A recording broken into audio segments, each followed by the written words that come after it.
à cette mise à jour sur la recherche sur la COVID-19 et la SP.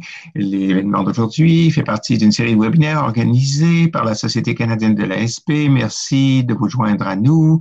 Aujourd'hui, nous voulons aussi remercier Biogène, MMDC Renault et Roche d'avoir financé cette série de webinaires. Je m'appelle Rosa Mary, je suis neurologue et professeur à l'Université du Manitoba. Je serai votre animatrice.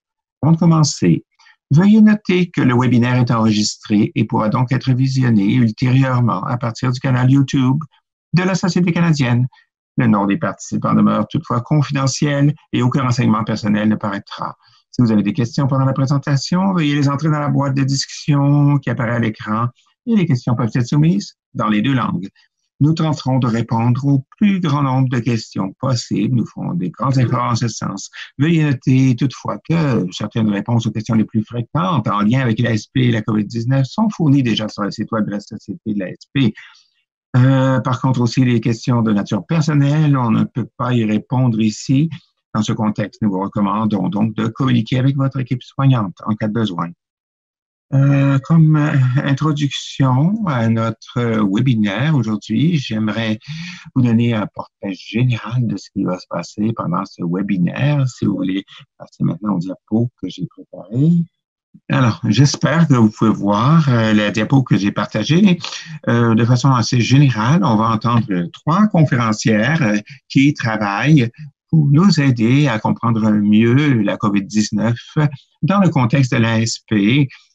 On va avoir beaucoup d'informations sur la COVID-19. On en entend beaucoup dans les nouvelles, sur plusieurs sources, qui ne sont peut-être pas toujours pertinentes pour les gens qui ont l'ASP. En général, on peut penser à des questions dans trois grandes catégories. Qui est plus à risque de contracter la COVID-19, d'avoir une infection à la COVID-19 après avoir été infecté? Ensuite, après le qui, c'est le comment. Comment peut-on savoir qui a contracté cette infection? Comment peut-on savoir si les gens sont maintenant immunisés contre l'infection à l'avenir? Finalement, c'est le quoi. Que peut-on faire pour prévenir la survenue d'une infection grave? Et ensuite, que peut faire le monde, les soignants, les chercheurs, les proches aidants? Qu'est-ce qu'on peut faire pour obtenir rapidement des réponses à toutes ces questions? Alors, voilà un petit peu le contexte général d'aujourd'hui. Nous allons commencer par notre première conférencière, qui est le docteur Amber Salter. Une des choses importantes qu'il nous faut comprendre dans les impacts de la COVID-19 et des infections sur les gens qui ont la ASP, il faut collecter de l'information sur les gens qui ont la ASP et qui ont développé cette infection. Il y a des efforts internationaux qui sont actuellement en cours pour collecter ces données. La docteur Salter va nous parler plus avant de tout cela. Dr. Salter est professeur adjoint de biostatistique à la Faculté de médecine de l'Université de Washington et à Saint-Louis, aux États-Unis. Elle s'intéresse particulièrement à des choses assez larges, à la conception des essais cliniques, des études épidémiologiques qui portent sur la sclérose en plaques. La plus grande partie de ses travaux se concentre sur la sclérose en plaques. Merci beaucoup d'être avec nous, Dr. Salter. Alors, après à ce moment-ci, je vais passer la parole à Dr. Salter qui va maintenant faire sa présentation. Merci, Dr. Mary. Merci aux organisateurs de m'avoir invité à parler aujourd'hui. Aujourd'hui, je vais me concentrer dans ma présentation sur le registre SP-COVID. D'abord, j'aimerais commencer par un peu de contexte sur les registres en général. Les registres, il y en a de toutes les sortes. C'est un moyen systématique de recueillir et de grouper des données. Ça nous fournit une ressource fiable d'informations sur les gens qui ont certaines conditions. Ça peut être mené à un moment donné dans le temps ou à plusieurs moments différents dans le temps, pendant une période donnée, et ça peut être utilisé pour toute une variété de différentes questions de recherche. C'est une façon très pratique de collecter des données qui peuvent être utilisées pour la surveillance d'événements rares ou de maladies rares, mais ça a ses limites. Les données peuvent être bonnes pour répondre à certaines questions. Il y a peut-être quand même une capacité limitée de répondre à certaines autres questions. Depuis le début de la pandémie, il y a eu plusieurs questions en général sur la COVID-19 qu'on se posait, mais particulièrement sur les taux d'infection sur les gens qui ont la SP en particulier. Alors, c'était reconnu qu'il y avait une rareté de ces données et ça prenait des efforts plus larges pour obtenir peut-être de l'information et pour espérer qu'on peut faire des hypothèses de recherche pour l'avenir. Alors, il y a eu plusieurs efforts de collecte de données sur la COVID-19 pour les gens qui ont l'ASP et pour ceux qui ne l'ont pas. Et dans le monde des patients, il y a eu des efforts de la part des patients, des cliniciens, des registres, des cliniciens et certains registres spécifiques pour certains pays et des collectes de données dans les registres existants pour maintenir la capacité de relier les données avec les données qui ont déjà été collectées auparavant. Alors, très tôt, il y a eu une compréhension qu'on devrait partager les données pour qu'on puisse répondre à certaines des questions les plus courantes. Alors, plusieurs des registres qui ont été bâtis par conception avaient des questions assez semblables pour faciliter le partage de données des différents registres entre les différents pays et différentes initiatives. Alors, le registre COVID-MS a été conçu pour les infections à la COVID-19 chez les gens qui ont l'ASP et d'autres maladies reliées. Ça a été conçu par un effort nord-américain pour capter de l'information sur la COVID-19 chez les personnes atteintes de SP qui peuvent avoir d'autres conditions reliées, d'autres troubles connexes. Les questions principales que le registre voulait répondre, c'est comment la population des personnes de SP s'en sort-elle contre la COVID-19 et quel est l'impact des médicaments modulateurs sur les résultats. Le registre a été conçu pour recueillir de l'information assez large avec assez peu de questions pour minimiser le temps nécessaire à répondre à cette information et pour inscrire les données dans le registre. Et les données collectées ont été identifiées. Alors, on a de l'information personnelle, non, on dépersonnalise, on enlève la date de naissance, l'adresse et le nom. Et on a demandé aux fournisseurs de signaler les cas après au moins 7 jours. Et lorsqu'il y a suffisamment de temps qui s'est écoulé pour permettre un peu un certain suivi sur l'évolution de la maladie. Alors, il faut savoir un petit peu quelle est l'issue clinique après l'infection. Donc, on demandait aux gens d'attendre 7 jours avant de remplir le registre. Sur les données dépersonnalisées. Le registre a été examiné au comité d'examen de l'Université de Washington par le comité d'éthique et les connexions, ça a été considéré comme non une recherche sur des sujets humains. Mais les promotions requises diffèrent entre le Canada et les États-Unis. Ça varie d'une institution à l'autre, dans les deux pays quand même aussi, mais ça a permis quand même à certains cliniciens de signaler des cas dans les deux groupes, aux États-Unis comme au Canada. Voici les données. Dans le registre COVID-MS, nous avons environ 239 cas de COVID-19 et de personnes qui sont atteintes de l'ASP simultanément. Il y a quelques autres troubles, quelques autres rapports qui nous ont été donnés sur la NMO et les troubles anticorps anti-MOG, un syndrome radiologique isolé aussi. Et on a collecté aussi ces données, ce sont les troubles connexes à l'ASP. À partir d'ici, je vais me concentrer seulement sur l'ASP et sur tous les cas que nous avons dans les registres. Vous pouvez voir que la majorité des cas qui ont été rapportés sont dans ce domaine de la SP. 94% des cas de MS proviennent des États-Unis dans cette base de données et environ 3/4 des cas signalés sont des femmes blanches avec 22% des cas qui étaient des Noirs afro-américains ou 11% hispaniques ou latinos. L'âge moyen des cas signalés est d'environ 51 ans.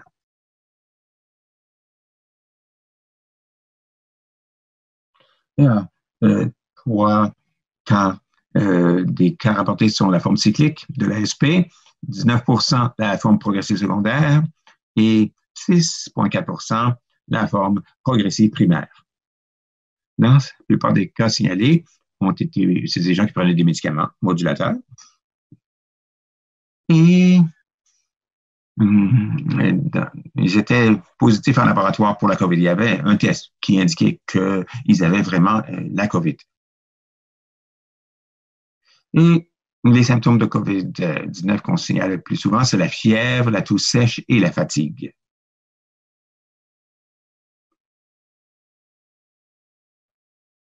Parmi ces cas, environ 2,5% n'avaient aucun symptôme. Sur des gens qu'on considère comme asymptomatiques, presque 40% avaient eu des visites à l'urgence, 31% avaient été hospitalisés et environ 6% avaient été admis aux soins intensifs. Environ 6% de ces cas sont décédés, 6% ont sont morts. Et tous les décès rapportés proviennent des États-Unis. Donc, parce qu'on sait d'ailleurs que la majorité des données provient des États-Unis. À droite, j'ai les données de John Hopkins sur la mortalité dans différents pays, sur les taux de mortalité et les taux de mortalité spécifiques pour les États-Unis et le Canada. C'est sûr qu'il y a des enjeux, c'est assez difficile de comparer directement ces taux. On peut être un peu rassuré que le taux de mortalité n'est pas très, très différent de ce qui a été signalé dans la population en général, parmi les gens qui ont l'ASP. C'est pas très différent. Voici quelques-unes des issues cliniques par âge dans chaque groupe. Les barres représentent la proportion de cas pour chaque issue. Premier, hospitalisation. Deuxième, admission aux soins intensifs. Et les troisième tableau, ce sont les décès. Les groupes d'âge en bas sont 18 à 50 ans pour la première barre. Ensuite, entre 50 et 60 ans. Et la troisième barre, c'est ceux qui ont plus de 60 ans. En général, dans l'ensemble, il y a une tendance générale d'augmentation de la proportion de chacune de ces issues à mesure que l'âge avance. Mais il faut se souvenir qu'il y a des chiffres assez faibles d'échantillons pour certaines de ces issues, ce qui fait en sorte que la précision de ces proportions est plutôt faible. Alors, on est très prudent avant de tirer les conclusions de ces données. Mais, encore une fois, ce n'est pas totalement inattendu en fonction de ce qu'on sait dans la population générale. Cette diapo, c'est une présentation assez semblable avec la proportion de cas qui sont rapportés dans chaque groupe et les issues cliniques en général avec les hospitalisations, admissions aux soins intensifs et décès. Mais ici, les barres représentent les différents types de MS. MS cyclique à poussée rémission, première barre. La deuxième barre, ce sont la forme progressive secondaire. La troisième barre, ce sont les cas de MS progressif primaire. Alors ici, un peu de prudence, une mise en garde. Les chiffres sont assez faibles de gens qui ont la MS progressive dans le registre, mais il semble y avoir une proportion plus forte d'hospitalisation et de mortalité que ceux qui ont la forme à poussée rémission, la forme cyclique. Et c'est peut-être pas relié nécessairement à l'évolution de la MS, parce qu'on sait qu'il y a d'autres facteurs qui peuvent être associés avec ces différentes évolutions, comme l'âge plus avancé ou d'autres comorbidités, d'autres maladies concomitantes qui peuvent affecter les résultats. Maintenant, si on regarde particulièrement les caractéristiques de ceux qui ont été signalés comme décédés, on voit que la majorité des personnes décédées sont des hommes plus âgés et ont eu une durée de maladie depuis plus longtemps. Environ 70% de ceux qui avaient la maladie n'étaient incapables de marcher et près de 85% avaient une maladie concomitante, la plus fréquente étant l'hypertension. Alors, même si certaines thérapies spécifiques ont de faibles nombres, la colonne qui est à gauche nous montre un peu le signalement général des proportions de cas rapportés, signalés, qui avaient certains médicaments spécifiques sur l'évolution. Il y a des chiffres très bas, très faibles. On est très prudent quant à l'interprétation de ces données, mais on a ces données qu'on publiées dans la collectivité, malgré toutes les limitations de ces données, et on observe que près de la moitié de ceux qui sont morts n'avaient pas de médicaments modulateurs de l'évolution de la maladie. On peut voir aussi qu'aucun médicament en particulier n'apparaît comme causant plus de décès que d'autres. L'évaluation de risque des médicaments, on pourra y répondre lorsqu'on aura plus de cas. Et c'est un domaine de recherche, une question de recherche à laquelle on essaie de répondre avec un ensemble de données plus vaste. Alors, on va voir parmi les personnes décédées, parmi celles qui ont été à l'urgence ou qui ont été hospitalisées. Comment pouvez-vous aider? Nous vous encourageons à demander à votre fournisseur clinicien de signaler des cas, expliquez-leur ce registre avec cette adresse. Plus on a d'informations qui peuvent être disponibles, plus on pourra répondre précisément à ces questions. Avec les données que nous collectons, ça va vers un effort mondial, international, pour partager de l'information, pour avoir une meilleure compréhension, une meilleure réponse à certaines de ces questions. Alors, si vous désirez participer au registre, je vous encourage à vous inscrire. Le registre vise spécifiquement la COVID-19 et il y a une liste des patients ouverts qui est fournie. Alors, le MS Data Alliance a une liste des différents efforts, des différentes cliniques que vous pouvez choisir pour vous inscrire. Si vous désirez participer à un projet longitudinal, ça veut dire une étude qui collecterait des données avec le temps. C'est le registre NARCOMS sur lequel je travaille aussi. Ce genre de données longitudinales, c'est un registre longitudinal qui évolue avec le temps. Nous avons des sondages à tous les 6 mois sur la même population et on espère avoir votre participation aussi dans ce registre sur une base volontaire pour les personnes atteintes de l'ASP, qui est un registre plus général. Et si vous cherchez à regarder des données, il y a les registres sur l'ASP, il y a certaines autres données sur ces sites web qui portent sur ces registres. Et les données sur notre site web POVIMS sont disponibles en réel. Dès que quelqu'un signale un cas, le registre est automatiquement mis à jour. Merci de m'avoir écouté. Merci, Dr. Salter, ça a été vraiment très aidant et nous apprécions tous les efforts qui ont été faits pour coordonner les choses au niveau international pour que ce ne soient pas des efforts individuels déconnectés pour qu'on puisse rassembler toutes les données de façon plus rapide. Maintenant, nous allons passer à notre prochaine conférencière, la Dr. Jennifer Gummerman. La Dr. Gummerman va nous parler d'un test sérologique pour les anticorps dans le sang qui a été approuvé dernièrement et qui permettrait de mesurer les taux d'anticorps dirigés contre le virus du SARS-CoV-2. Et elle va nous expliquer pourquoi cette surveillance est importante pour gérer la lutte contre la pandémie. La Dr. Gummerman a obtenu un doctorat en immunologie de l'Université de Toronto en 1998. Elle a ensuite effectué un stage de recherche postdoctoral à la Harvard Medical School, pendant lequel elle a étudié la voie du complément avant d'être engagée dans les scientifiques de Biogen en 2000. Et c'est chez Biogen qu'elle a commencé à s'intéresser particulièrement au l'ASP, au lymphocyte B, à la superfamille du TNF. Et après 3 ans chez Biogen, elle est retournée dans le milieu universitaire à l'Université de Toronto. Et en 2015, elle est devenue titulaire là. Son programme de recherche se concentre sur les différentes molécules qui régulent la fonction immunitaire et l'auto-immunité dans l'ASP. Son équipe a découvert beaucoup de choses. On prend la connexion entre les intestins et le cerveau. C'est quelque chose qu'on pourra parler à une date ultérieure. C'est très intéressant pour voir les relations entre les intestins et le cerveau sur la neuroinflammation. Elle va maintenant nous parler de travaux qui portent sur la pandémie actuelle. Merci. Est-ce que tout le monde m'entend? Est-ce que tout le monde peut voir mon écran actuellement? Oui, ça va. Merci. Alors, j'espère que ça y est. Bon, alors, merci de m'avoir invité à ce webinaire. C'est un plaisir pour moi d'être ici. Bonjour tout le monde.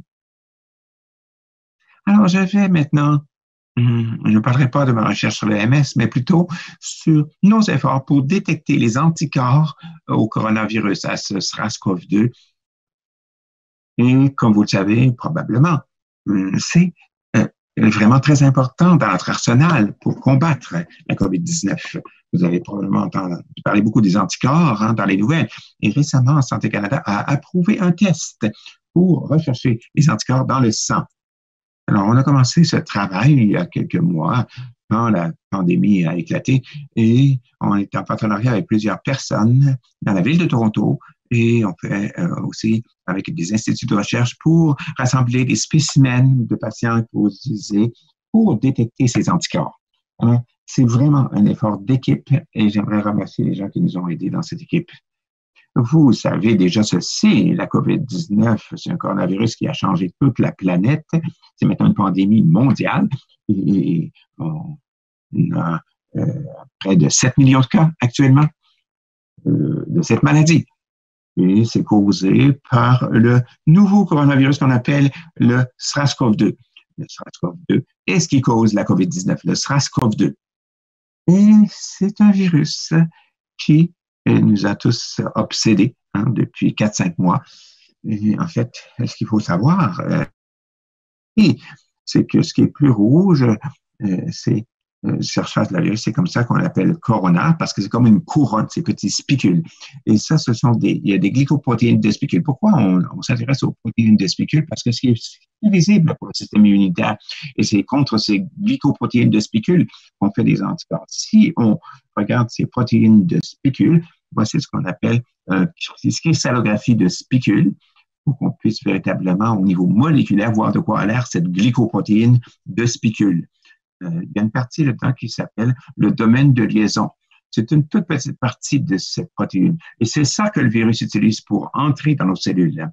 Et ils font ça en se liant à une protéine qui s'appelle ACE2, l'enzyme de conversion de l'angiotensine 2, avec laquelle elle a une affinité très forte. C'est des choses qu'on a dans notre gorge, dans nos poumons et nos bronches. D'accord? Alors, cette interaction est très importante et le virus est un petit peu différent du virus du SRAS de 2003, en ce sens qu'il renforce l'interaction par rapport au virus. C'est beaucoup plus fort que l'ancien virus. Autrement, les deux virus sont quand même très semblables, sauf que le nouveau coronavirus est beaucoup plus virulent. Comment peut-on savoir si une personne a été exposée à ce SRAS-CoV-2? En regardant, en cherchant des anticorps qui sont dans le domaine de liaison ou qui sont dans l'ensemble des protéines de spicules. Plusieurs personnes ont adopté cette stratégie pour détecter les anticorps anti-spicules ou anti-DLA. Ce qu'il faut savoir sur cette infection au SRAS-CoV-2, c'est que ça commence par infecter d'abord les voies respiratoires supérieures, y compris les cavités nasales et la gorge. Et ça reste là pendant un certain temps. Et ensuite, souvent pendant cette période, c'est une période où il n'y a pas de symptômes en tant que tel. Pour cette raison, le SRAS-CoV-2 est un peu insidieux. Vous pouvez avoir ce virus dans votre gorge sans le savoir, sans être malade, véritablement. Ensuite, le virus migre vers les voies respiratoires supérieures, y compris les poumons. Nous savons que les dommages aux poumons sont un des problèmes causés par ce virus, qui peuvent être une cause de décès. Ces deux protéines dont j'ai parlé sont exprimées dans tous les différents types de cellules pendant toutes les voies respiratoires supérieures.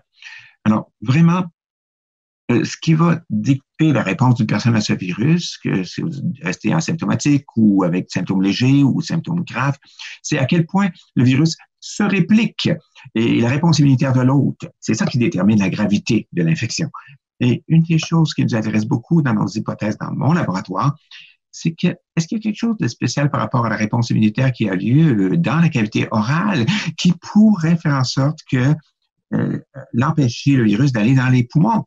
Et on n'a pas de preuves directes encore, mais je vais vous montrer des données que nous avons collectées qui nous indiquent dans cette direction.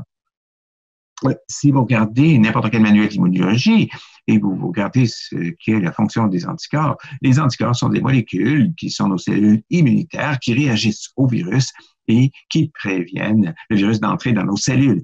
Et il y a une suite normale d'anticorps qui arrivent dans différentes classes qu'on appelle IgM, IgG et IgA. La réaction normale, si on vous fait tester, c'est ce qu'on mesure, l'IgM, IgG, IgA, ces anticorps contre un microbe auquel vous avez été exposé. Et les manuels nous disent que la première réaction immunitaire va d'abord impliquer le IgM pendant 6 semaines. Ensuite, on va commencer à avoir la réponse à l'IgG. Et 2 semaines plus tard, vous définissez donc une réponse IgG, puis une réponse IgA. Et ces anticorps restent dans le temps pendant pas mal de temps. Ça peut être très long même. Qu'on observe, par contre, ici, et ce qui est assez intéressant, qui a été découvert par un groupe à Boston, c'est qu'il semble qu'il y a une réponse IgM précoce, mais aussi une réponse IgA précoce qui dépasse même la réponse en IgG. C'est déjà très différent de ce que disent la plupart de nos manuels. Et de plus, ce qui est très intéressant, c'est que la réponse IgA, IgM va disparaître alors que l'IgG demeure. Alors, ces tendances sont intéressantes et sont assez différentes dans le cas de la COVID-19. Alors, nous sommes très intéressés à cela dans mon laboratoire. Avec l'ASP, on étudie les réponses immunitaires, particulièrement cette réponse précoce à l'IgA. C'est sur quoi on se penche. Ma collègue, Marie-Claude Gingras, à l'hôpital de Toronto, a eu beaucoup de talent pour bâtir des essais pour mesurer la réponse immunitaire. Et elle a bâti un test ELISA, qui est une façon de mesurer les titres en anticorps en utilisant le sérum des patients. Elle peut mesurer beaucoup de cohortes de patients par jour dans notre combat contre le COVID-19. Ce qu'elle a constaté dans ce test qu'elle a développé, c'est qu'elle voit très bien les concentrations d'anticorps dans le plasma et dans le domaine de liaison, le DLR. Et ça se fait sur elle a fait des études aussi sur les patients en phase aiguë, mais aussi sur les patients convalescents. Ce sont des gens qui se sont rétablis, qui ont eu la COVID-19 et qui se sont rétablis. Les personnes à phase aiguë, ce sont ceux qui luttent encore. Et on les appelle les gens avec virus actif. Ce sont les patients qui ont le virus actuellement. Et ce qu'elle s'est aperçu que les anticorps sont un peu plus faibles chez les patients actifs que chez les patients convalescents. Et c'est logique, étant donné le diagramme avec l'augmentation des anticorps avec l'infection. C'est ce qu'on voit pour les anticorps de spicule ainsi que pour les GG. Alors, c'est quelque chose à quoi on doit se souvenir. Il y a des niveaux plus forts d'anticorps après la COVID. On voulait savoir qu'est-ce qui se produisait dans la cavité orale, dans la cavité buccale, dans la salive en particulier. On a donc collecté de la salive et on peut voir ce qui se passe dans la cavité orale. Et voici les choses pourquoi il faut penser avec la salive. C'est plus compliqué, c'est aussi plus compliqué, pas aussi compliqué que le sang, mais quand même dans la salive, il y a quand même beaucoup d'anticorps IgA qui nous intéressent beaucoup. C'est un anticorps qui est fabriqué dans l'intestin et qui est donné par le lait maternel qui passe dans le sang, dans le lait maternel vers le bébé. Donc, la mère produit beaucoup d'IgA et beaucoup de production dans la cavité buccale. On s'intéresse donc beaucoup à l'IgA. On a de la variabilité du débit salivaire, donc il faut normaliser. Et on veut vraiment savoir quel est le rôle que cette réponse immunitaire de la salive peut jouer dans le diagnostic précoce. Pour faire ça, nous avons collecté de la salive avec des salivettes chez les gens qui sont en phase aiguë ou convalescente, des gens qui se sont rétablis, et on a collecté aussi des échantillons négatifs des gens qui n'ont pas été affectés par le coronavirus. Donc, des gens qui ont une salive totalement vierge. Et on trouve que si on fait ça assez tôt, si on voit cette réponse immunitaire dans la salive, peut-être qu'on va pouvoir avoir un moyen. Ça causerait peut-être une certaine protection si les gens réagissent avec leur salive très tôt. Je vais passer cette diapo et je vais vous amener directement à la façon dont nous avons bâti notre chose. Il y a 3 étudiantes dans mon laboratoire qui travaillent à ce travail et ils ont fait toutes les étapes dans cette expérience pour optimiser chaque étape. En 2 mois, ils ont fait toutes ces étapes et ils ont trouvé la meilleure façon de tester pour les anticorps dans la salive et avoir des chiffres sur ce qui se passe dans la salive, dans la réaction précoce. Ce qu'ils ont constaté, d'abord, c'est chez les gens qu'on a mesurés, on cherche d'abord les personnes en phase aiguë. Ce sont des résultats qui ont été avancés par Alison McGill à l'hôpital Mount Sinai. C'est une étape très importante. Les gens qui ont commencé ses études en 2003, elle est revenue depuis la première épidémie de SRAS. On a aussi collecté des anticorps chez les personnes en convalescence avec Andrea McGeer et Maria Ostrowski. Et il faut faire attention quand même parce qu'on ne sait pas à quel point le virus est répandu. Donc, on a collecté des gens dans le Grand Toronto, mais on a aussi été dans un endroit très reculé, dans le comté de Grey, à environ 2 heures de Toronto, pour avoir des gens qui n'ont vraiment pas été exposés au virus. Pour s'assurer que c'est des sujets véritablement négatifs. Il y a eu des gens qui ont été de perron de porte à perron de porte pour collecter de la salive chez ces gens non infectés. Ce que nous avons fait, nous avons mesuré les anticorps. Ce sont les données que je vais vous montrer ici. Je ne pouvais pas regarder ça de façon très granulaire, mais les gens qui sont négatifs ici sont très faibles, mais pour toutes les mesures d'anticorps, les gens qui n'avaient pas été en contact avec le virus. Mais chez les patients à phase aiguë qui avaient commencé une réaction d'anticorps dans la salive, ça nous a vraiment emballé de voir qu'il y avait une réaction précoce dans la salive. Et toutes les mesures ont été faites sur les GA, les GG, les GB, les anticorps. et on a regardé sur les patients convalescents que ça a diminué le niveau d'anticorps, alors que dans le sérum, c'est le contraire. Les taux sériques augmentent chez les personnes convalescentes. Et c'est ce qu'on voit. Si on prend un échantillon sanguin et un échantillon de salive, et si on les compare côte à côte, on voulait savoir de quoi ça avait l'air. Et vraiment, ce qu'on a constaté, c'est que c'est assez bien corrélé. Seulement dans la phase aiguë seulement que c'est corrélé. Maintenant, ce qu'on a l'intention de faire, c'est de regarder les phases très précoces de la réaction immunitaire. C'est assez difficile parce que les gens qui vont à l'hôpital sont déjà malades et c'est difficile de trouver des gens qui viennent tout juste d'être exposés.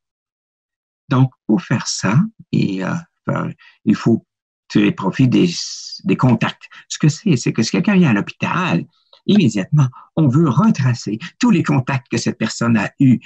On appelle ça un anneau, un ring, un anneau de personnes. On peut faire la prévention chez ces personnes.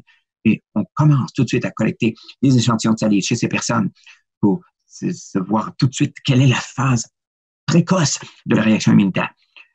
On a une étude ici là-dessus qui s'appelle l'étude Coriprev. On fait ça, on fait un essai clinique là-dessus, qui est pertinent ce qu'on fait, mais les gens qui ne sont pas traités seront testés quand même avec un échantillon de salive très tôt pour savoir si on peut voir ces anticorps très tôt et si ça se corrèle bien avec l'issue, le fait si la personne qui aurait beaucoup d'anticorps dans la salive, peut-être qu'ils ne sont pas aussi malades que ceux qui n'ont pas une très bonne réaction dans la salive. Alors, on est vraiment emballé d'étudier cette cinétique de la réaction immunitaire primaire. On espère qu'on va avoir assez de données qu'on puisse construire une étude. Alors maintenant, j'aimerais remercier les gens de mon laboratoire, particulièrement 3 étudiantes, Michel Zou, Annie Pou et toutes les autres qui sont ici. En fait, ce sont des étudiants de deuxième cycle, de première année de deuxième cycle en maîtrise. D'habitude, ils travaillent sur la SP, mais quand les choses vont recommencer à la normale, ils vont retourner à la SP et on a du financement du gouvernement de l'Ontario. Merci beaucoup, Dr. Gomerman. C'est emballant de voir avec quelle rapidité vous avez pu rassembler un groupe pour travailler, pour vraiment nous éclairer sur la façon dont on peut mesurer la réponse immunitaire au virus et suivre qui l'a eu à partir de quelqu'un qui a l'infection. On a bien hâte d'avoir les constatations de la prochaine étape de votre projet. Nous allons maintenant passer à notre dernière conférencière. Il y a eu beaucoup d'articles et de nouvelles. C'est une des questions intéressantes que les gens se posent. Est-ce qu'il y a une façon de prévenir cette infection? On a beaucoup parlé de l'hydroxychloroquine en particulier. Et il y a beaucoup d'informations qui changent très rapidement sur ce sujet. Alors, la docteure Luan Metz va nous parler de ce qui se fait actuellement pour répondre à ces questions. Dr. Metz est une professeure de neurosciences cliniques à l'École de médecine Cumming de l'Université de Calgary. Elle était aussi directrice médicale par intérim du centre médical Foothills. Elle a obtenu son diplôme de médecine à l'Université de Calgary, suivi par une résidence à Toronto, à Chambray. Elle a été à la clinique de l'ESP de Calgary de 1993 à 2014, avant d'occuper le poste de chef de la neurologie de 2014 à 2019. Et seulement là. Co-responsable des programmes de recherche sur l'ASP à l'Institut Hotchkiss de recherche sur le cerveau. Et elle a dirigé la mise sur pied du réseau canadien des cliniques de l'ASP, dont elle fut la première présidente. Elle a reçu beaucoup de prix, y compris le 40e anniversaire, la médaille de distinction Watanabe de l'Université de Calgary. Et elle a bâti une étude translationnelle pour traduire l'application des avancées de laboratoire en pratique clinique. Elle a publié plus de 200 articles évalués par des pairs, a contribué à plus de 50 essais cliniques financés par l'industrie, y compris un test financé par la société l'ASP sur la minocycline pour traiter les gens qui ont un premier syndrome clinique isolé ou une SP cyclique à un stade précoce.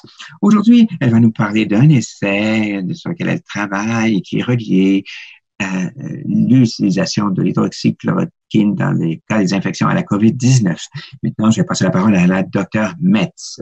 Merci beaucoup, Rosanne. Alors, je vais maintenant vous parler de nos essais. Et cette question, on a commencé, mon intérêt a commencé par les gens qui ont l'ASP, mes inquiétudes par rapport aux gens qui ont l'ASP et ce que ça pourrait vouloir dire pour eux, cette infection. Et très rapidement, très, très tôt dans la pandémie, il est devenu clair que si on voulait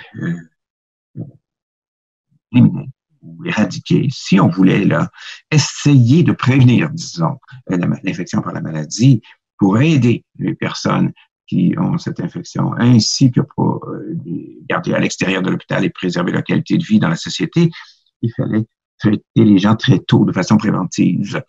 Alors, avec mes collègues à Calgary, on a une collaboration assez unique. Nous avons commencé des discussions au sujet de ce qui pourrait être fait.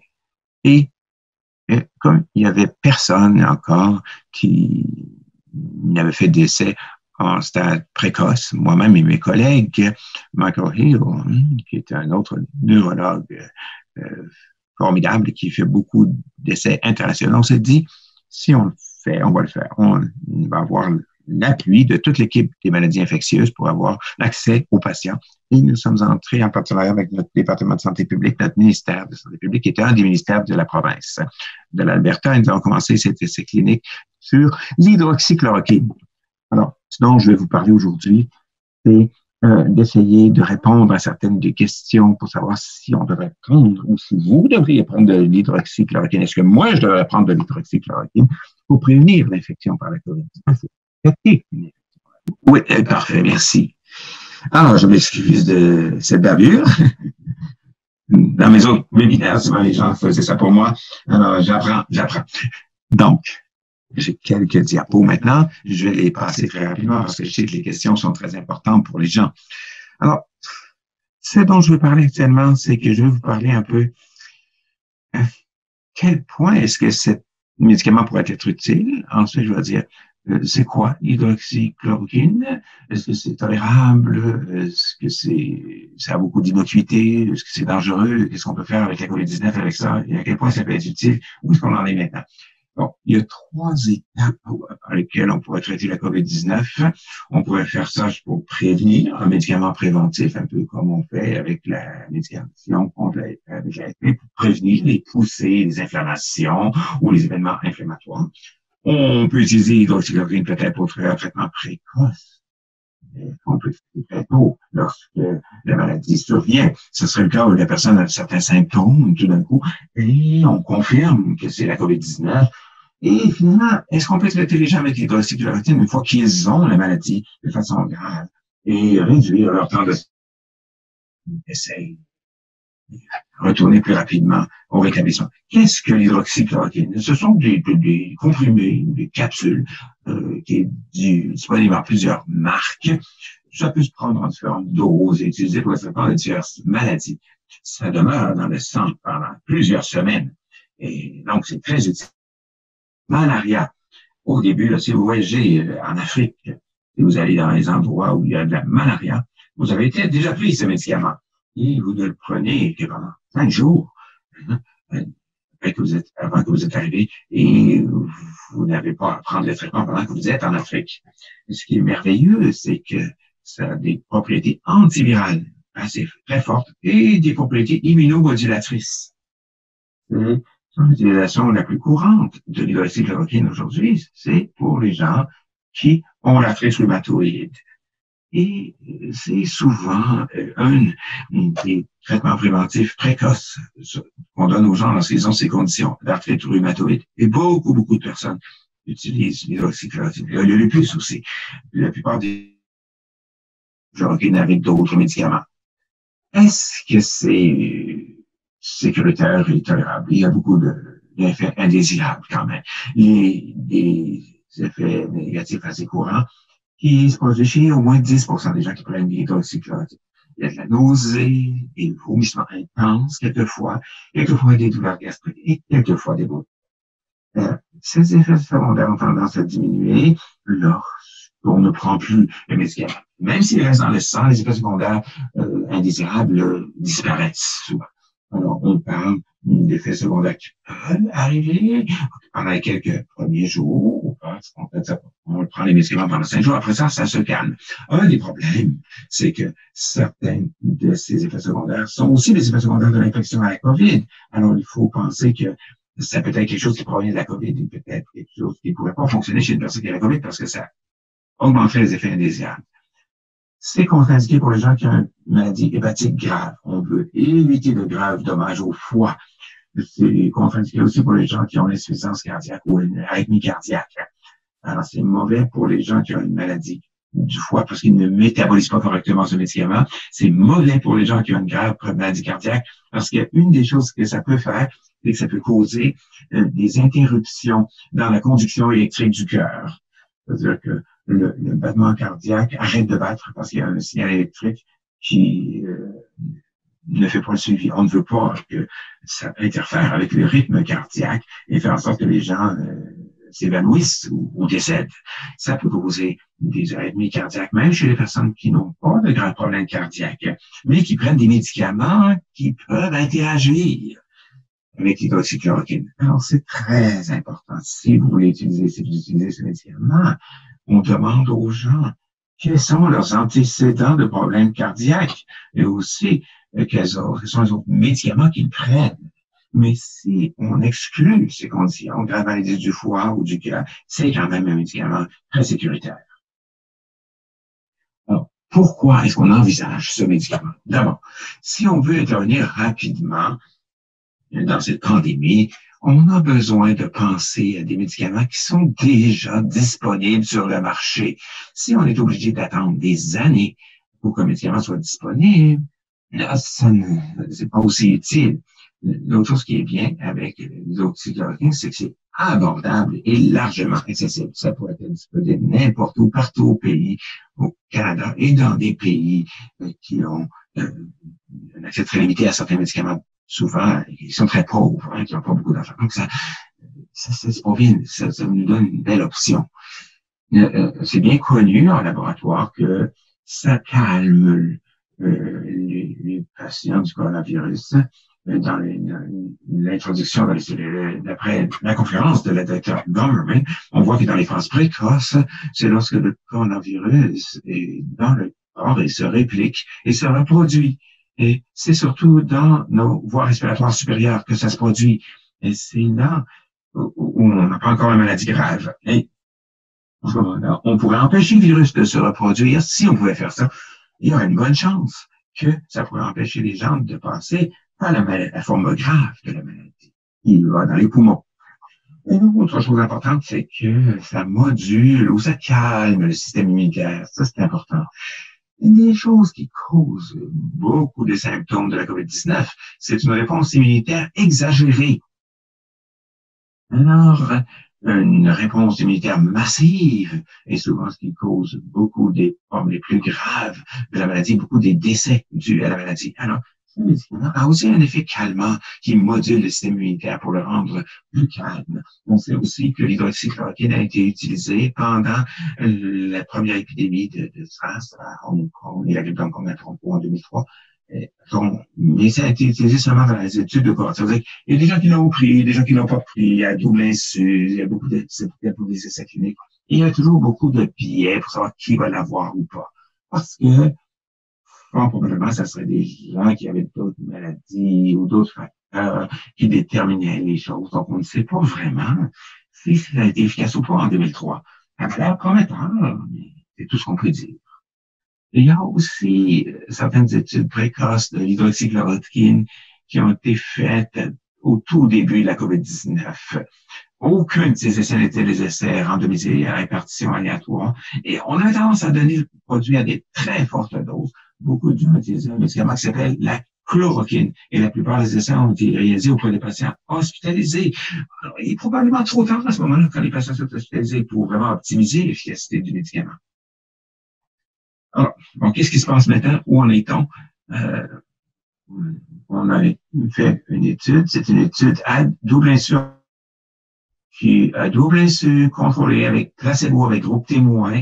On a 3 médicaments de Apothec Canada et 3 de notre compagnie. Et on a commencé à recruter des gens pour cela à partir du 15 avril. C'est le moment où on a commencé à recruter les participants pour cette étude. On prévoyait que on aurait des centaines de personnes qui seraient diagnostiquées chaque jour. À la on pensait que ce serait plus grave comme l'épidémie qui a milieu.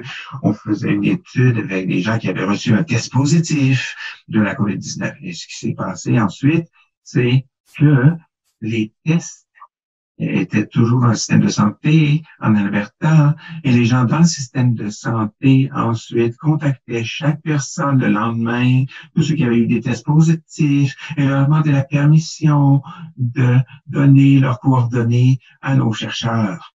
Et on a eu une équipe de jusqu'à 50 coordonnateurs d'essais cliniques qui ont tous travaillé à partir du domicile, qui ont contacté les gens qui voulaient se laisser contacter, qui ont donné leurs coordonnées.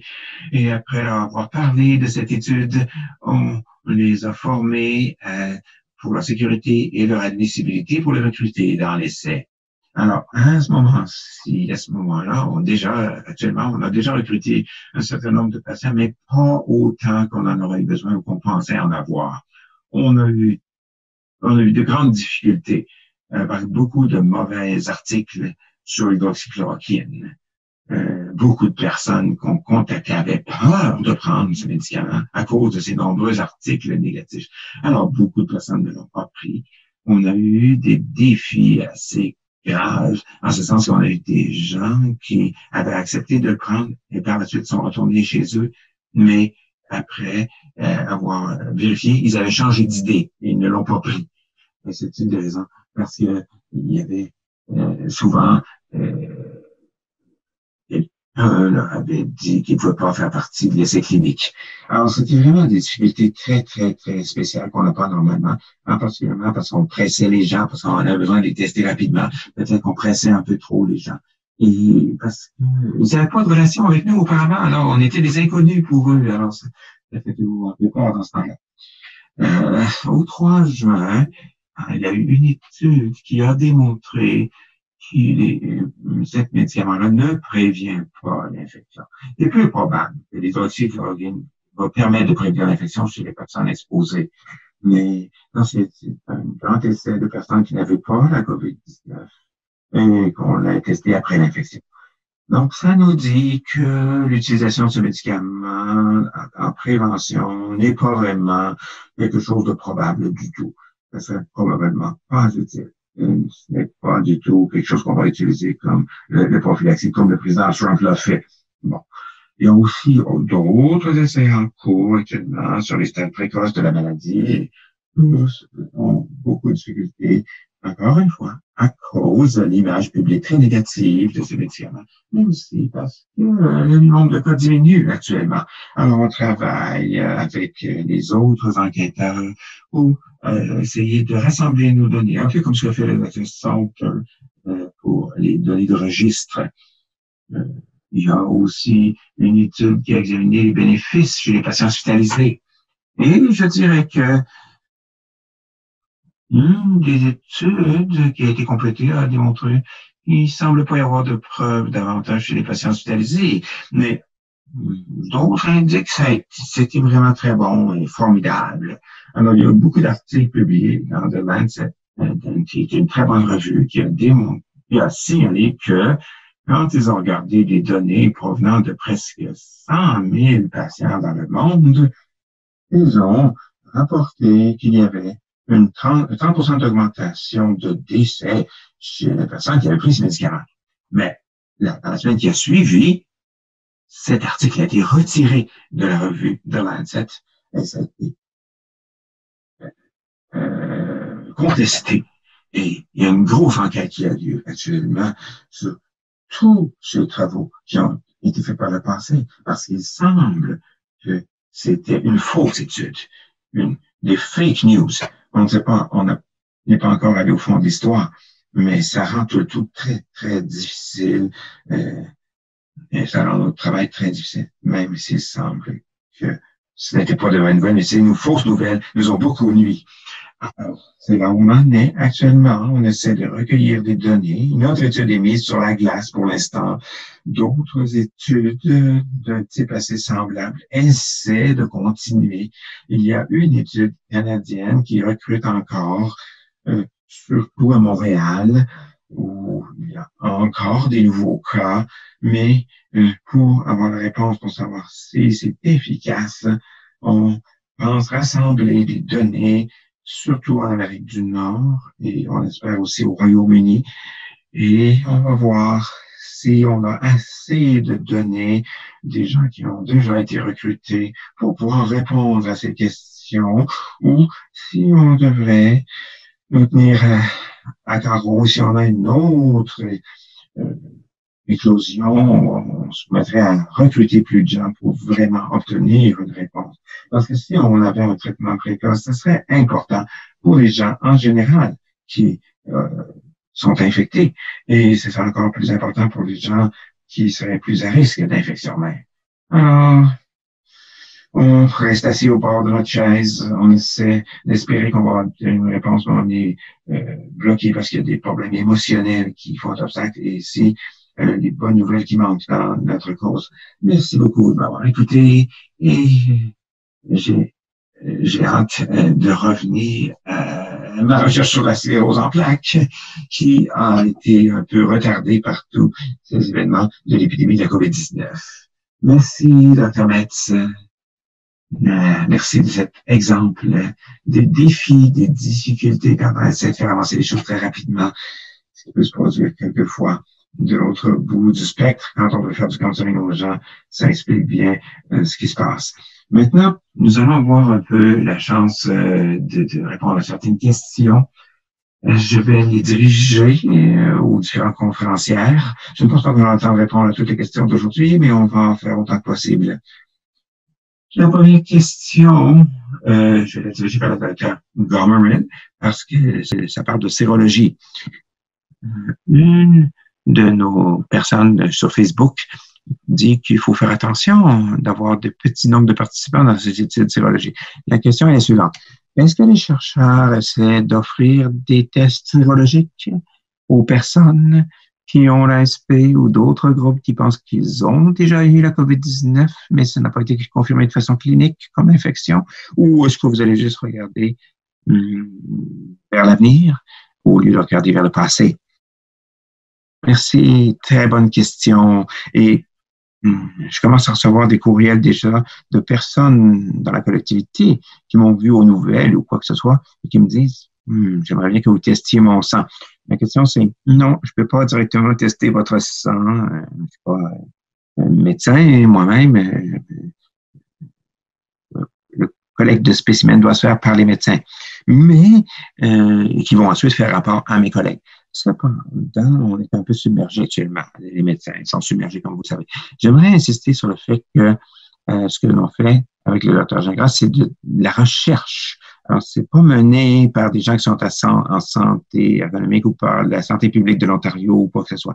Alors, pour des usages plus vastes, est-ce qu'on va utiliser ces tests sérologiques? C'est une autre question qui doit être répondue par les autorités de santé publique. Si vous voulez faire tester, vous devez vraiment parler à votre médecin praticien, votre omnipraticien ou autre, qui va vous rapporter aux bonnes autorités. Mais je serais d'accord qu'un test aux anticorps, si vous pensez que vous avez eu la maladie ou que vous l'avez actuellement, si vous pensez que vous l'avez eu il y a un mois, à ce moment-là, les anticorps auraient dû être testés il y a un mois.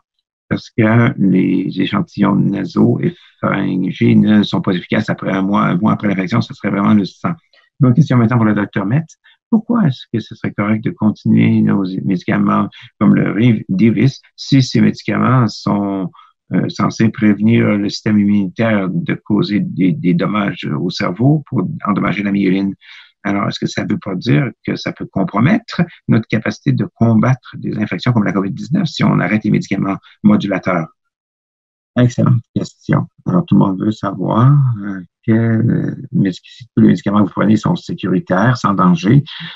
Tous les éléments probants jusqu'à présent suggèrent qu'on ne voit pas vraiment d'augmentation du risque chez les personnes qui prennent ces médicaments modulateurs de l'évolution. Avec les BIF et d'autres interférents, en particulier, on les teste comme traitement même pour essayer de faire calmer la réponse immunitaire exagérée. Ce que l'interféron fait, c'est que ça ne semble pas avoir d'effet négatif sur la réaction à cette infection au SRAS-nCoV. On sait que les gens qui prennent de l'interféron n'ont pas de risque accru d'infection grave à la COVID. Donc, il n'y a rien à dire qui soit pas sécuritaire, ces médicaments-là, et même ça peut aider les gens s'ils attrapent la COVID. La plupart des médicaments modificateurs de l'évolution de façon hypothétique, semble peut-être être sécuritaire et on met en question s'il pourrait y avoir peut-être un petit risque accru chez certains des traitements, comme l'ocrelizumab, qui semble empêcher les gens de faire de nouveaux anticorps. Peut-être qu'il y a un risque de ce côté-là avec l'ocrelizumab, mais on n'est pas sûr encore. Il y a des données qui vont sortir bientôt là-dessus. Et certaines des thérapies qui appauvrissent les lymphocytes, comme le Naranclad et le Lemtrada, ainsi que les greffes de cellules, peuvent avoir un effet assez profond sur le système immunitaire immédiatement après le traitement. Mais ensuite, le système immunitaire se rétablit. Alors, plusieurs médecins essaient de faire bien attention et de ne pas démarrer médicaments pendant la COVID. Pas parce qu'on sait qu'ils sont dangereux, mais on essaie de ne pas mettre le traitement en plein milieu d'une épidémie. On aime mieux attendre que la courbe soit plus basse, de sorte que les gens aient la chance de se rétablir avant d'être infectés à la COVID. Mais on ne sait pas si encore c'est la bonne chose à faire. Une question maintenant pour le docteur Gummerman. Vous avez parlé des ACE2, là, les récepteurs enzymes de conversion de l'angiotensine. Est-ce que le fait de prendre des inhibiteurs de ACE2 sur la pression artérielle a un effet négatif pour la COVID-19? Bon, il me semble que j'ai déjà lu quelque chose là-dessus, mais je ne pense pas que c'est vraiment il n'y a pas eu d'études là-dessus, à mon avis, sur cette prise d'inhibiteurs des enzymes de conversion de l'angiotensine. Je dirais pour le moment, non, de façon prudente, mais je n'ai pas vu d'études là-dessus en tant que tel. Je pense qu'il y a eu des réactions mitigées jusqu'à présent, mais notre sentiment actuel, c'est que ça ne fait pas vraiment de différence. Ma prochaine question serait en deux volets pour le docteur Salter, pour les données qu'on a, pour le docteur. Est-ce que les gens qui ont un diagnostic avec la primaire progressive ou est-ce qu'ils attirent le virus? Est-ce qu'ils sont plus malades quand ils ont la primaire progressive? Je vais commencer par le docteur Metz ici. Alors, le fait d'avoir l'aspect progressif primaire en soi n'est pas un facteur, probablement, mais si une personne a une plus grande incapacité, et particulièrement si vous avez une faiblesse dans vos bras, à ce moment-là, vous avez un certain degré de faiblesse dans tous vos muscles respiratoires. Alors, si vous avez une infection comme la pneumonie, vous pourrez avoir plus de difficulté à vous en remettre. De plus, toute personne qui a l'aspect progressif primaire a probablement des fluctuations dans leur état de bien-être général. Alors, tout type d'infection virale ou de stress physique ou émotionnel diminue souvent votre fonction maximale et vous pourrez fonctionner à un niveau plus faible. Alors, si vous combattez même une infection des voies respiratoires supérieures et une réponse immunitaire qui se produit, votre système est plus affaibli et vous allez peut-être constater que vos symptômes de SP s'aggravent pendant cette période. Mais rien de précis à la maladie du COVID-19. Vous avez soulevé quelques points ici. Vous avez parlé d'autres conditions de santé. Est-ce qu'elles peuvent jouer un rôle? On en voit plus, bien sûr, lorsque les gens deviennent plus âgés. Dr. Salter, pouvez-vous faire un commentaire sur ce que vous savez, ce que vous ne savez pas à propos de ce que vous avez vu jusqu'à présent? Je dirais que les données montrent en général une tendance disant qu'il y a plus d'associations avec l'âge que d'autres choses qui font en sorte que vous ayez la progressive primaire, peut-être une évolution un peu plus grave que pour d'autres types de SP. Donc, c'est directement relié au cours de la maladie. C'est difficile de distinguer dans les études que nous avons. Les données de registre sont bonnes pour regarder qui attrape ou pas la maladie. Ça, c'est quelque chose aussi à considérer. On collecte de l'information sur des cas seulement. Il y a d'autres études qui devront être conçues pour répondre à savoir qui va attraper ou pas la maladie. Maintenant, on a une question pour le docteur Metz. Y a-t-il une différence entre la chloroquine et l'hydroxychloroquine? Oui, il y a toute une différence. La Chloroquine, c'est le médicament d'origine. L'hydroxychloroquine, c'est modifié chimiquement pour que ce soit plus sûr et beaucoup plus tolérable. Et il y a vraiment des doutes et des questions à savoir pourquoi on utilise encore la chloroquine alors que c'est tellement inférieur pour ce qui est de la tolérance et de la sécurité, de l'innocuité. Il n'y a rien qui semble suggérer qu'il y a une meilleure efficacité à la chloroquine que l'hydroxychloroquine. Donc, prenez pas de la chloroquine, ça c'est sûr. Est-ce que c'était clair? C'est assez clair, me semble. Alors, on revient encore une fois au Dr Metz. Ça fait suite à votre commentaire antérieur au sujet de l'interféron. Est-il possible, avec certains médicaments modulateurs de la thérapie, qui pourraient protéger les gens contre la COVID-19 ou au moins contre la maladie grave en minimisant la réponse immunitaire? Oui, l'interféron, ça peut être un de ces médicaments qui atténuerait les conséquences. Un autre qui est testé, c'est le fingolimod. Le fingolimod. On teste le fingolimod actuellement, le ponimodab, qui serait comme un médicament plus sûr. Hein. Et on l'utilise, on le teste chez des gens qui ont la maladie de forme grave et qui sont hospitalisés. On teste ça chez les gens hospitalisés. C'est pour essayer d'atténuer, déprimer la réponse immunitaire exagérée. Une autre question ici pour le Dr Metz. Je ne suis pas sûr si vous pouvez répondre à celle-ci. Étant donné le fait que cette infection commence dans les voies respiratoires supérieures, est-ce qu'il y a quelqu'un qui a examiné des choses simples que les gens font avec des infections virales, comme des solutions salines, des rince-bouche ou de Vaporob, ce genre de choses que les gens utilisent lorsqu'ils ont des symptômes? Est-ce qu'on a étudié ça? Je ne suis pas au courant qu'il y a des gens qui se penchent là-dessus. Ce sont que des choses qui pallie les symptômes. Si vous avez des symptômes, ça peut aider à réduire les symptômes, mais je ne crois pas que ça ait un impact sur la maladie elle-même. Une des choses que beaucoup de gens nous posent comme question, c'est y a-t-il des preuves biologiques que ça peut aider au niveau cellulaire, mais il n'y a aucune évidence clinique que ça fait vraiment une grosse différence, la solution saline. Et ça confondrait n'importe quelle étude d'ajouter cela, parce qu'on ne sait pas qui fait quoi, quel produit fait quoi.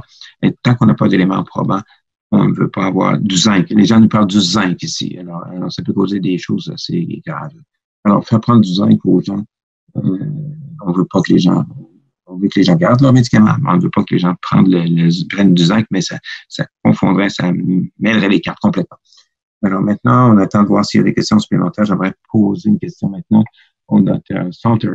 J'aimerais qu'elle fasse un commentaire sur quand est-ce que vous collectez l'information en Amérique du Nord, vous le faites de façon régulière, aussi vous regardez d'autres registres dans le monde, vous rassemblez les données. Est-ce que vous pouvez donner aux gens un peu une idée de l'échéancier, du calendrier, ce genre de choses qu'on pourrait envisager au moment où on pourra rassembler les données pour que les gens puissent comprendre mieux ce qui se passe? Oui, ben les échéanciers sont assez courts. On a contribué de l'information de notre registre de la COVID-19 depuis plus d'un mois dans cet effort mondial. Et l'effort est immédiat et se poursuit. Ça prend beaucoup de travail de la part de tous pour mettre tout ça ensemble. Alors, ça s'en vient. Les gens rapportent de plus en plus de cas et on continue d'en apprendre de plus en plus, de rassembler nos données. Il y a des données précoces qui en ressortent maintenant. Et ça, au niveau mondial, il y a des pays comme la Suède et la France qui fournissent des données. Et les Italiens, bientôt, on pense. Alors, on va avoir une bonne image de ce qui se passe avec les gens qui ont la SP dans autant de parties du monde que possible. Et votre deuxième question? Ça va, je pense. Je pense que je vais parler à la personne. J'ai une seule autre question. Je vais la recadrer un peu, la reformuler parce qu'elle est assez large. On ne pense pas à l'ASP comme une maladie respiratoire. Hein. Mais, Dr. Metz, vous avez mentionné un certain facteur de risque potentiel pour la COVID-19. Y a-t-il d'autres caractéristiques de l'ASP qui pourraient influencer le risque d'infection chez les gens qui sont atteints de l'ASP? Eh bien, il y a un risque accru de comorbidité cardiovasculaire chez les gens qui ont l'ASP, comme on l'a signalé, comme Mary l'a signalé. Et le fait de ne pas se sentir bien, de ne pas être bien, ça met les gens à risque accru. Mais l'hypertension, le diabète et l'âge avancé sont les facteurs principaux. Un autre facteur qui pourra surgir, c'est l'obésité. L'obésité est plus courante chez les gens qui ont l'ASP et ça semble être un facteur de risque de la forme la plus grave de la COVID-19. Merci. Alors, malheureusement, je pense que c'est tout le temps dans notre disposition aujourd'hui. J'aimerais dire aux gens que nous avons eu des difficultés techniques avec notre fil Facebook. Mais il est important pour nous que tout le monde fasse le streaming audio qui a été fourni. Tout le monde pourra partager l'audio demain sur le site web. On s'excuse de ce problème sur le site Facebook. On a eu quelques petits défis du côté du site Facebook. En terminant, j'aimerais vous rappeler aussi qu'il y a le réseau de connaissances sur la SPE, de la Société de la sclérose en plaques, qui peuvent répondre à vos questions sur la sclérose en plaques, y compris les questions sur la COVID-19. Ils sont formés pour vous offrir de l'information, des services de soutien, ces agents info. Vous voyez ici la diapo sur la façon de les contacter par téléphone, courriel ou clavardage. J'aimerais aussi mentionner que la Société sclérose en plaques a un programme de soutien entre pairs, par téléphone ou autrement, pour les proches aidants, les conjoints, les personnes qui vivent avec une personne qui a l'ASP. Alors, on sait que c'est une période assez stressante pour beaucoup de personnes.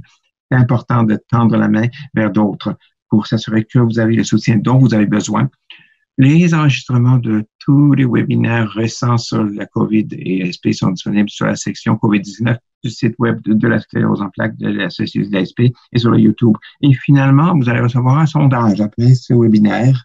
Et vraiment, on apprécierait beaucoup si vous pouviez le compléter pour savoir si l'information a été utile pour vous. On a besoin d'informations pour adapter nos futurs webinaires pour que vous en tiriez le profit dont vous avez besoin. J'aimerais remercier tous nos conférenciers d'avoir pris du temps pour nous parler des différents efforts qui sont en cours et nous vous remercions tous d'avoir passé une partie de votre après-midi avec nous aujourd'hui. Alors, j'espère que ça a été utile et j'espère que vous aurez une excellente fin de journée.